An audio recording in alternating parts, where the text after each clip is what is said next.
I lost us. Hi. Oh my God.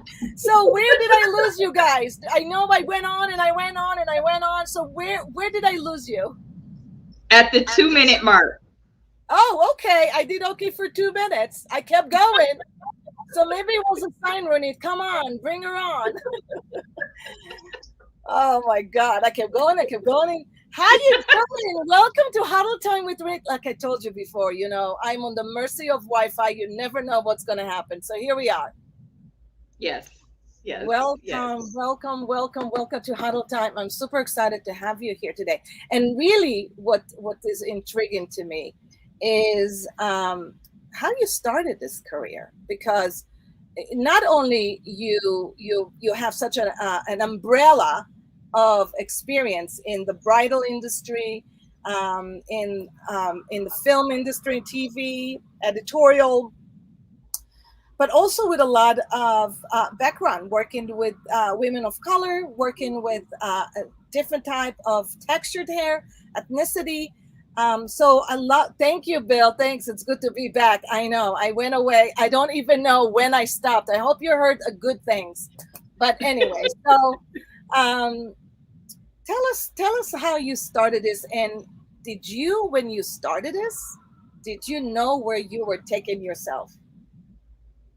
Oh my gosh, I had no idea where I was taking myself.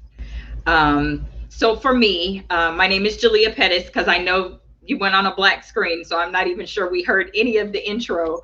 Oh, we But didn't even make it to Jalia Pettis. Oh my God. Well, you know what? You're here. You're here. it's fine. It's And fine. sorry about that. But you know what? That's what sometimes it does happen. Of course, I Yep. jinx Those herself, right?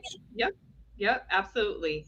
But to answer your question, yes, my journey is nowhere near what I thought it would be. And I don't even know if I had in my mind that it would be what it is today. I don't think I even thought that far ahead, which is crazy because I'm a very meticulous planner and I love setting goals. But when I first started in the industry, it was literally by chance. And it was because at the time, I was managing a lot of talent, and I lived at the time in Columbia, South Carolina.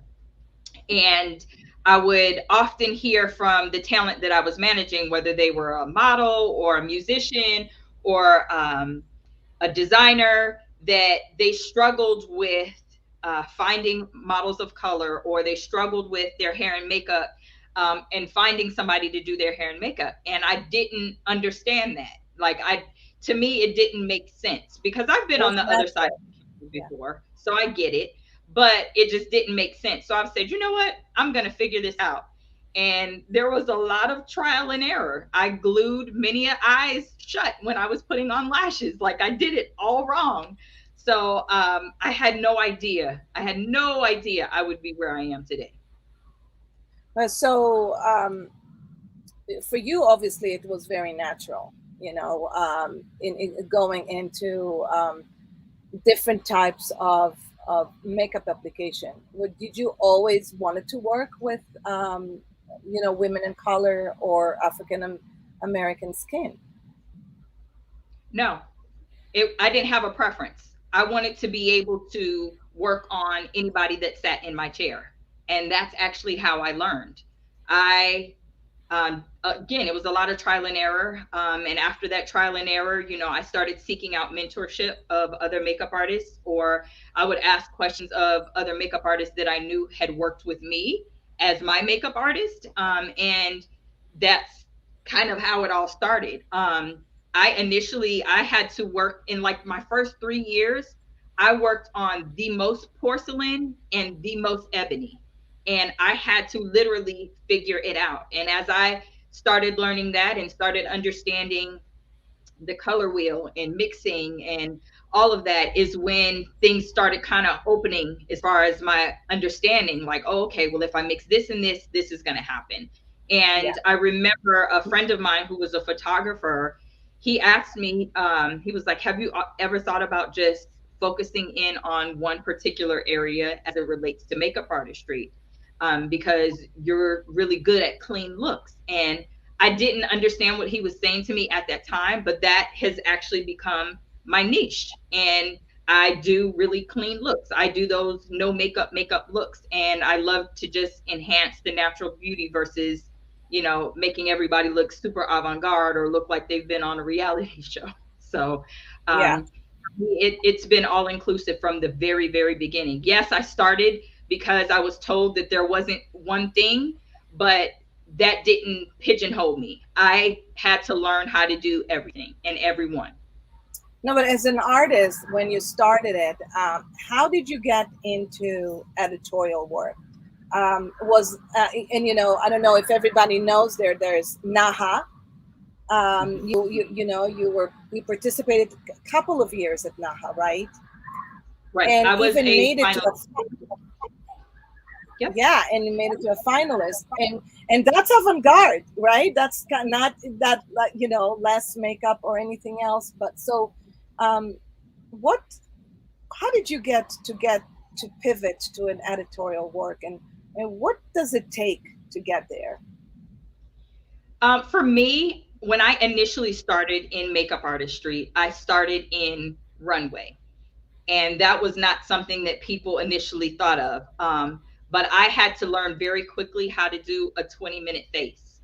And because when you're backstage at a runway show, you don't have time to take, an hour and a half, 2 hours. You have to make the look like what's on the vision board. So that's how I started. And making those connections with those models and those designers and those photographers is how the relationships were forged in order for me to work in editorial. And I just remember having a lot of conversations with people. Like, it wasn't all go to my social media page or go to my Instagram. It was really about making connections, real connections with people on the spot.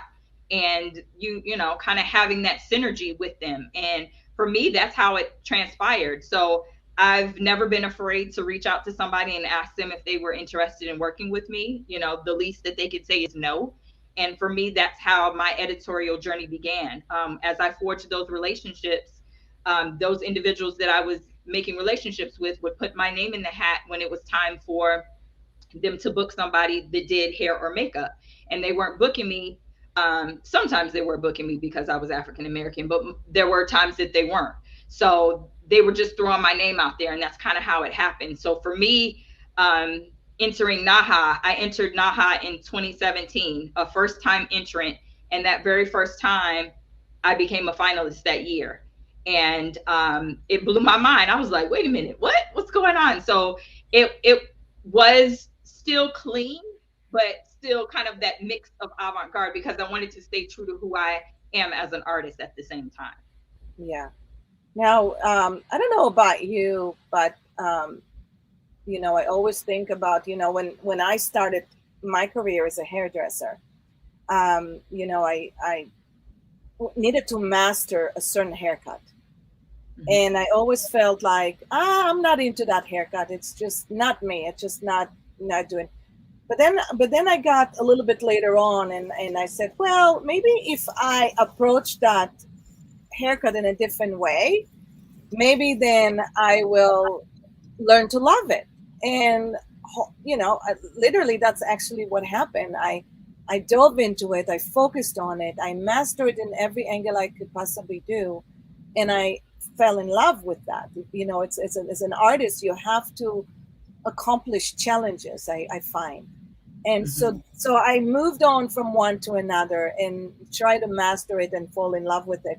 And so to me, I evolved as an artist. Do you find that as a makeup artist, do you zigzag from one to another? Do you fall in love with different looks? Is it seasonal for you, or is it more of the challenge to learn how to create different look, or you picked up, your brand, what you're focused on, and you just went for it 100%? Mhm. Um, it's interesting because I feel like for me, I did have to learn a little bit of everything along the way. Um, but as I learned everything along the way, I learned what I didn't like. I learned what I wasn't strong at. And for me, it was just really kind of cultivating those areas where I felt like I was stronger, but still being able to do the other things. And the same thing actually held true because my journey has been from makeup artistry to aesthetics to hair. So it hasn't been the normal journey, especially with me, coming from the corporate background. Like it has literally, I've had challenges and things that I've had to learn within each sector. So same thing with when my skincare. Like I remember doing skincare and saying, I don't want to wax. I hate waxing. Like, that's not my area. But once I graduated and got my license, that's all I was getting calls for was waxing. And I'm like, no, I don't like this. This isn't what I want to do. But, so I refer those types of jobs out to other people that I know that are amazing waxers because that's not my area. I love facials. Like I love that touch point. And then the same thing on the hair side. I did not like cutting, and I had no idea I was going to get as strong as I have in that area. Like I was scared to pick them scissors up. I thought I was going to cut myself.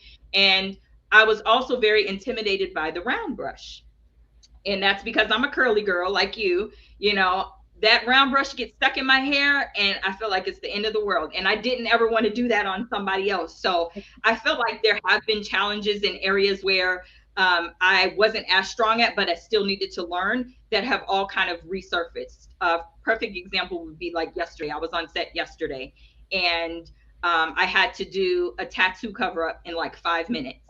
And had I not already had an understanding of the color wheel, had already, learned special effects and taught it to some degree, I wouldn't have been able to do that in such a quick time and cover it up and make it look like skin. So I feel like even though I have areas that maybe are challenging spots or areas that I feel like I'm better at, all of those challenging spots still end up resurfacing. So for me, it's always been about staying true to who I am. And who I am is an individual that is skilled in a lot of different areas. And I'm okay to say that, without, sounding cocky. Like, I think that we should give ourselves a lot more credit. We go Yeah. to school, we learn, we educate ourselves in all of these different areas. And then people only want you to stay within one vein. No, I want to do a lot of things very well, not just one thing well. I do. I love that because, I feel that as an entrepreneur, that's kind of like how we evolve. We kind of get, it's better not to get stuck and become compliance in one area because you get bored and you lose your creativity. Now, so going back to how you entered the world of creativity, and were you able to be who you are and project that into your editorial and into your film and into your TV the way you wanted, or did you have to listen to direction, take direction, and apply what the designer wanted, or what the what the or were you more of let me put my stamp on it, my brand on it? Honestly, when I first started out, I listened to whatever the directive was. I recognized that yes, I may be good at whatever it is they're asking me to do, but that individual also has a look in their head, and my role is to execute that look that they have in their head. So, unless I'm in the position of creative director, I don't take that on. Um, but when I am in a position of creative director, I love it because I'm able to, I need it to be like this. I need it to be like that. And, I'm going to do whatever it takes to get that hair or those nails or that skin or that makeup to be exactly the way that I'm seeing it in my head. But Yeah. when I started, I wasn't doing that. It was just, taking direction, listening to whoever the key was or whoever the lead was or director or whatever the case may be, because I was a sponge and I wanted to just soak up as many different experiences as I could. And I feel like that has crafted me into who I am today.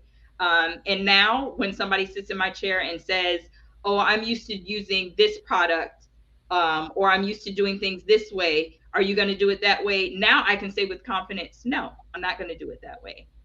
I'm the subject matter expert. You've booked me. You have to trust that I'm going to give you the end result that you're looking for."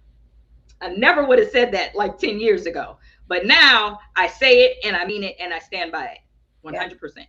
I love it. I love it. So, obviously, to become seasoned, You have to have a lot of failures and a lot of wins. Learn from experience, learn from doing, and that's kind of like how you become of an expert. You become confident in what you can do. Is there more for learning? Is there more room for learning? And how do you see yourself in the future, growing when it comes to expanding the learning? There's always room to learn. Um, I'm not big on making excuses, and I feel like we've gotten very complacent with that. People are like, "Oh, well, that's not my client, so I don't need to learn that," or "I don't want to do that, so I don't need to learn that." But if you don't have it in your toolbox, if the opportunity presents itself, then you're not going to be ready because you didn't take the time to educate yourself. So I'm always in a position of learning. I'll be honest, I actually just got done with a leadership course, a 6-week leadership course. Wow. What? What did you Yeah, take? What did you take? I took a women's in leadership. It was a women's in leadership course offered by Cornell University. Um, Oh and yes, I know it was another. enlightening. It was so enlightening. I took so many notes. I'm a huge Yeah. note taker. But even at the level that I'm at now, it was still so many aha moments. There were opportunities for me to glean from other individuals that had went through same some of the same experiences, some that were different, and then some where I could offer expertise to other individuals. So it is powerful. I don't ever want to get to a place where I stop learning. That's Tell for me, me, that's not going to work. I'm so curious, July. What are the ahas that you took from it? And by the way, one of our customers, Scott Ellison, his manager just took the same course. Her name is Riley. I don't know if you've known anybody, and she's from Fairbanks, Alaska, and she just Okay. finished it. So, but how did you? How? What ahas did you take from that course that just totally impact your life? Oh my gosh. The number of, oh man, it's when I think about it, because a couple of weeks ago, I was dealing with a situation where um, I had some intellectual property taken from me. And the week that this particular week that I was going through this course, the educator was like, women are looked at in a certain way as far as being their entrepreneurial presence. And then if you're a woman of color, it knocks you back even further. And I just felt like she was talking directly to me because that's exactly how I felt. I felt like I wasn't respected. I felt deflated. But even within all of that, she walked us through exactly how to work through those situations. And it was just kind of like, oh, okay. And then we had interactions with some of the other students, and to hear some of the other people that were going through the same things that I was going through, even in other industries, just kind of blew my mind. I was like, okay, so I'm not crazy. This is really happening to other people. So that was a huge aha for me. Um, and I'm glad that it also showed me how to deal with those situations a lot better. And so, if you could give that advice to everybody else, how would you handle that better? Going, for anybody who is, the Hmm. younger self of you, right? Like Yeah. years back, what would you Yeah. tell yourself? To stand your ground and be who you know you were created to be, regardless of you being a female, regardless of you being an African American woman or an Asian woman or a Hispanic woman or an Indian American. Like, who, it doesn't matter. Yeah. Stand in who you are. Like it, because I even think about that with some of the scenarios that I had in situations that I've been a part of when I worked in corporate America. It was crazy, and I was in a position of management at that time, and I was the HR manager. So you wouldn't think that an HR manager would be getting some of the same things that she's counseling other individuals about, but I did. And I wish that I would have spoke up for myself more then. And now I don't hold any punches. I'm not gonna let anybody get away with anything. Well, I think it's also maturity and building confidence as you grow, and I think you come, from you take into your adult life a lot of your childhood situations that you can take into your adult life until you're 60 and you're 70. So to overcome and be strong in what we believe in, and make a stand for what you believe in is important. But it is e- evolution. I feel like, Absolutely. right. It's It's not totally easy to evolution. do what we're saying we're gonna do. Yeah, yeah, And especially if you think about like some of the unconscious biases that we have for ourselves, and then some of the biases that people project on us. yeah, Like a lot of times people are thinking certain things and we're thinking certain things, and it's like a battle that's going on in your head, and you're like, okay, should I say this, should I not say this, okay, how should I say this? There's so many different scenarios you're breaking down so that you get your desired result and not offend anybody at the same time, because we can't be offensive, we don't want to do that, we don't want to offend anybody. So I think that plays a huge role in it too. You're right. Your maturity level and just knowing when to be quiet, know when to speak, and know just in an assertive and very matter of fact way, letting people know this is who I am. yeah, yeah. I think that's a good one. There's some times. I mean, I'm taking what you're saying, and I love that, and I'm kind of putting it on me and projecting it to the audience. And I would say there's some times when I am in conversation and I want to, express what I want, and I'm known for saying it as it is. But there's some times that I think twice before I send it, and even my not self Ronit comes out. Like it's almost like my voice tone's changing. I feel like I'm already defending what I'm saying. I'm just not Yes. 100% there because I know what that person thinking. I know what they're going to say. But Right. the thing is, I love what you're saying, and that's a great reminder to say, "Hey, listen, I know how you feel about it, but I need to tell you how I feel about it." Right. And if at the end of the day we can come into a better ground, that's a win-win. And if we can, Absolutely. at least we tried. I Right. think that type of transparency is so crucial and essential into all the cultures that Hmm. that we represent. So now, how is that affecting the pigmented world that that you are really pivoting yourself and representing and helping come out? I think it the experience is different for every individual. Yeah, And what I mean by that is, just if you think about, okay, I'm a lighter skinned African American woman. My experience is not going to be the same as a darker skinned African American woman, because there are certain issues with colorism that are going to be there straight out the gate.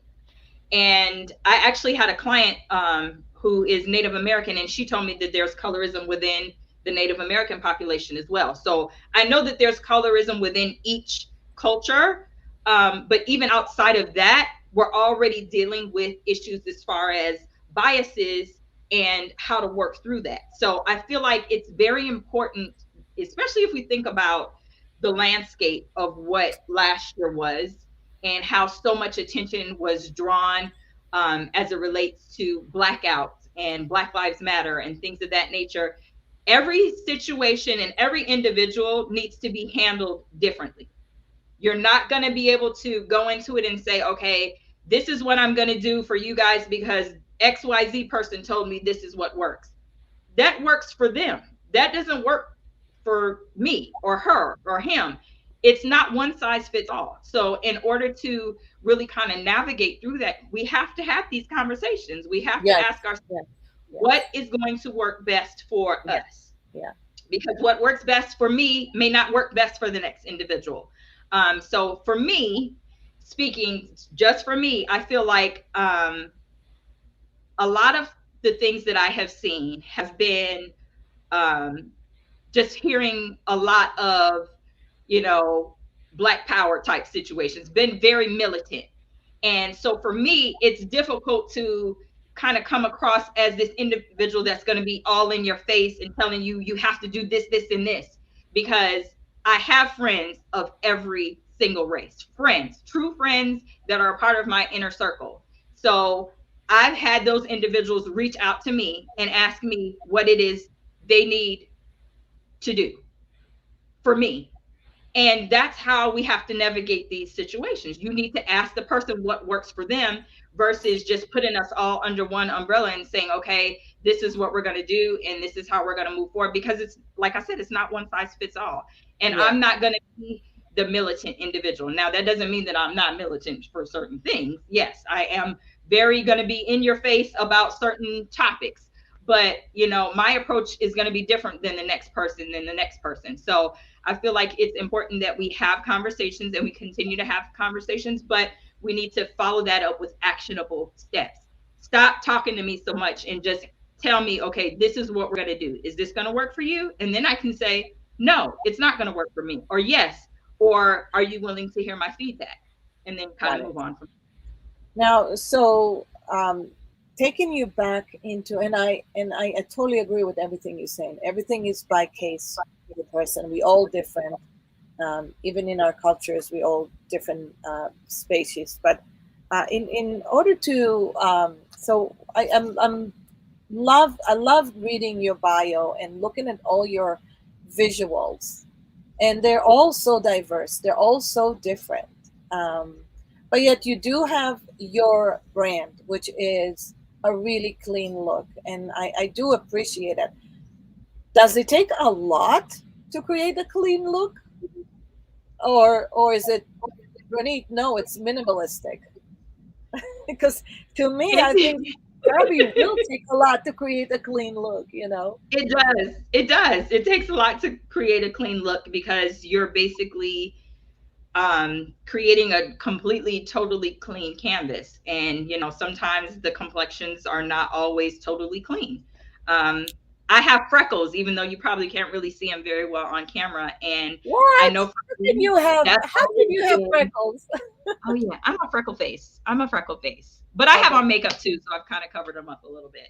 But like that's always been a thing. Like I remember when freckles weren't popular. Like people didn't want to have freckles, and then all of a sudden I would start getting models that would be like, "Can you add freckles to my face?" And I'm like, "Are you kidding me?"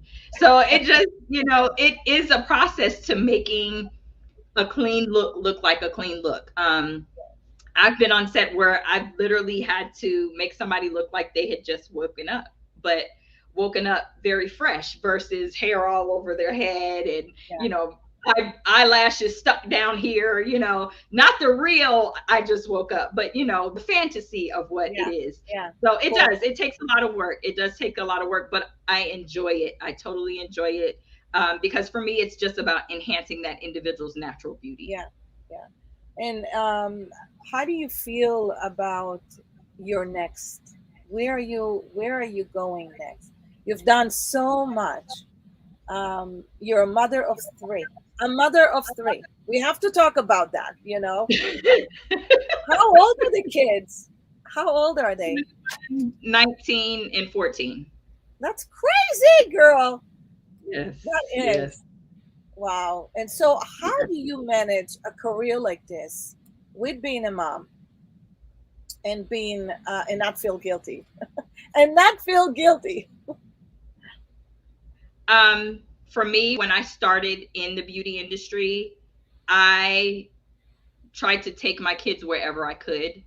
If there was like an opportunity for me to bring them with me, I would. So I never wanted to be that mom that was just always gone. So I tried to incorporate them so that they knew what I was doing. It was difficult at times, I'm not gonna lie. But it's been a juggling act. I'm a single parent. I've been a single parent the entire time, you know, my kids have been in this earth. And, you know, I don't wish that on anybody, but it's hard. You know, it's really hard. Like I said, I went from corporate full-time job with benefits to working for myself, traveled across country, like left all of that behind to follow a passion. And a lot of people thought that I was crazy, my kids included. And I questioned it a lot myself at times. But I made it work. And I wouldn't have changed, I probably would have changed a couple of things, but I wouldn't have changed what I've learned along the way. For me, it's just been all about continually educating myself, Yeah. because I'm not as young as, a lot of people that are entering this space. Like, I've been in the industry now 14 years, and that's nothing compared to somebody that's been doing this 25, 30, 35, 40. Like, I'm a junior, in comparison to that. And so for me, the biggest pivot has been in the educational spaces, is making sure that people understand that they have to be willing to do the footwork. Don't just rely on social media to be your end all be all. You have to really go out there and find out what works for Yeah. you. I think you're right. I think no matter what, no matter how digital we become, and boy did I had to learn. And I'm not in your 20s, and I'm certainly not in your 30s anymore. But I will have to say that I always learn and adapt and actually try to master the idea behind the new digital. And Right. what I will say is, and I'm sure you agree with me, that no matter what, physical touch, stages are much more effective than being on digital world. Yeah. Because you connect more, you get better results. It's there's nothing to replace that.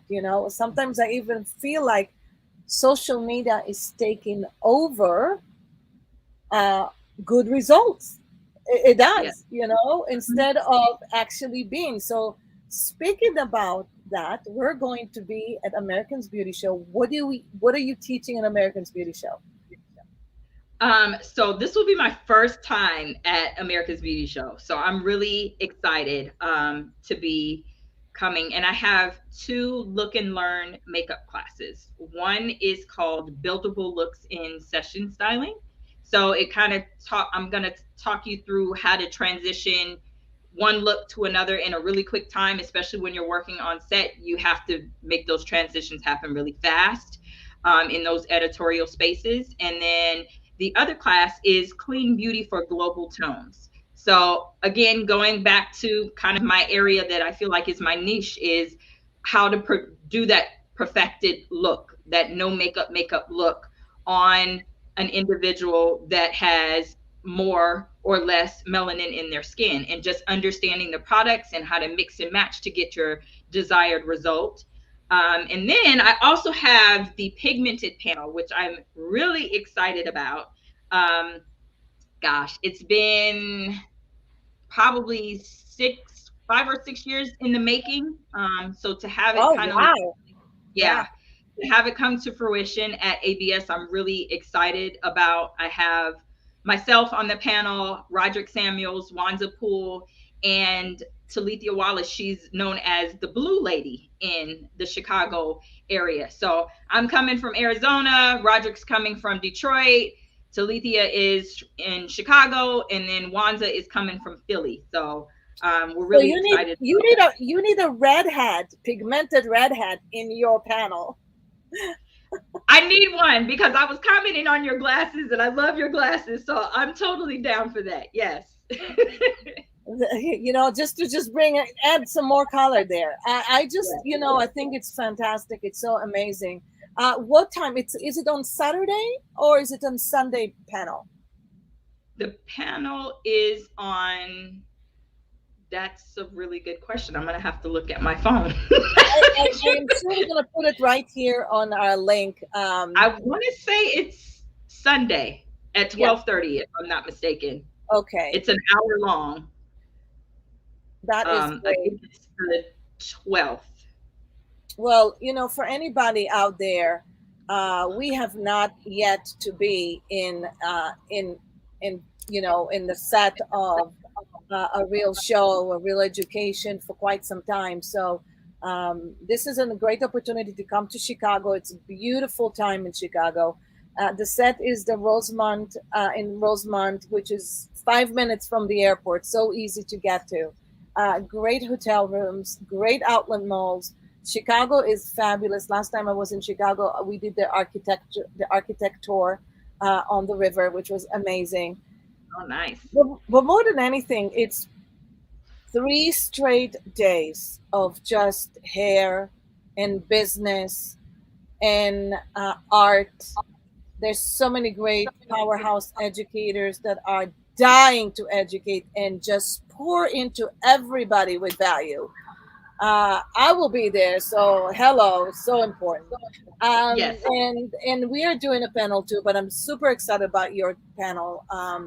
And even cover it in a later time. Maybe we can talk about the after panel, how that Yes, went. that would be great. That would be awesome. That would be great. Now, Yes. so every time that I have a guest, I finish with a few questions. Oh gosh. Okay. Yeah, yeah. You Are these ready? hot seat It's questions? it's a one answer question. It's really Okay. fun. You ready? Yes, I'm Okay. ready. Um, what what sacrifices did you do in order to get to where you are today? What did you take? Ooh, I sacrificed a lot of my time. Okay, things we wish we didn't do. I wish I didn't get in that relationship. Should I say Ah, that? That might be a little too raw. Sorry. what do you wish you can do more of? I wish I could be more visible. What is life all about? Happiness and faith. What does success mean to you? I don't know if that's a one word answer. Oh my gosh. I guess success would be waking up every day with an opportunity to try again. Wow, that's amazing. Um, what drags you down? Excuses. What elevates you? Prayer. What do you do when you in a funk? I have to throw on some music and eat and like dance I in knew the you living were room. going to. I knew you were going to say music. I don't know why. I thought maybe you're going to say dancing in the music. Oh, What do yeah. I you have to want? eat, dance, and have the music on all at the same time. All at the I same time. love it. I love it. I love it. What do you do? What do you want to do to learn more? Um, gosh, I don't want to stop learning. I have an idea of what's next, but I don't want to get to a place of complacency. Yeah. Well, that's it. Those are all the questions. Thank you. You're These are welcome. great. Yeah.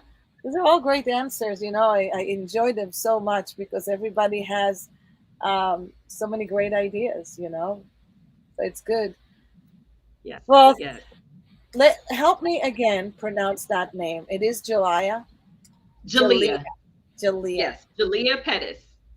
So everybody here, this is Jalia Pettis, and she's coming to Chicago, and you don't want to miss the panel. She's been working on this panel for over 6 years, and it's finally here.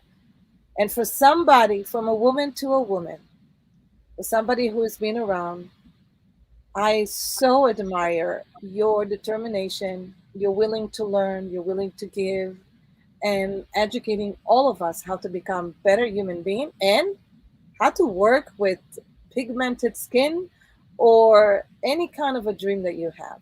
You never stop. You put your foot on the ground and you go for it. Yes, yes. I'm so excited. Thank you for asking me to be a part of this huddle time. I think that it's important that as beauty professionals, we don't get into that complacency box. Like we continue to educate ourselves on everything. It's good to have it. Like I said, it's good to have it in your toolkit. The worst feeling in the world is to have somebody sit in your chair and not feel confident that that professional is able to produce the end result that they're looking for, you know? And that doesn't necessarily always have to do with you being a woman or a man of color. A lot of times we could have people sit in our chair and they show us a picture of a style, and they might have straight hair and we still don't get the end result, or the color isn't the same, you know, the end result because they were doing X, Y, and Z and they didn't explain it to us. So I feel like it can be applied to so many different things. So yeah, keep educating Well, yourself, and I'm looking forward to Chicago for sure. me too. And I think, FYI, is that to cut curly hair and really different styles of curly hair, because Lorraine is on the call right now and she has great curly hair, but it's fine and smoother. My texture is like, I don't want to tell you what name of my texture is. It's not a Brillo pad. It's something looks a little bit different than a Brillo pad, but you know what I'm talking about. And then Yes. you have your type, because there's so many ways that you need to really know how to cut curly hair. You need to know Yeah. how to texture it. So I think the need is so great in every type of salon to learn how to work with texture, and that's it. So I'm super excited to get to know you when I'm there and give you a Yes. big hug, and Yes. see what more can we do together, Julia. Absolutely. Absolutely. I'm definitely looking forward to it. And I'm looking forward to attending some classes myself. It's not just about me going there to educate. I've already kind of sought out a few things that I want to attend myself. So, Well, I hope um, you're coming to my class too. So, yes. yay! All right. Well, thank you so much for being here, you guys. Thanks so much for coming to America's Beauty Show, Huddle Time with Ronit, our sponsor, Textile and Salon Cadence. Thank you for allowing us to be here today. I'm looking forward. Our next guest next week. Don't miss out. Every week we have a phenomenal guest, just like Jalia. And I hope you're going to have the most fantastic, fantastic week. Just go positive and have fun. Do some hair, do some makeup. Just do whatever makes you happy. Yes. Absolutely. Thank you. Thank you. Wait, don't get off. I'm just gonna get us off live. Okay. Bye, everybody. Bye, Lorraine. Bye, Andrea.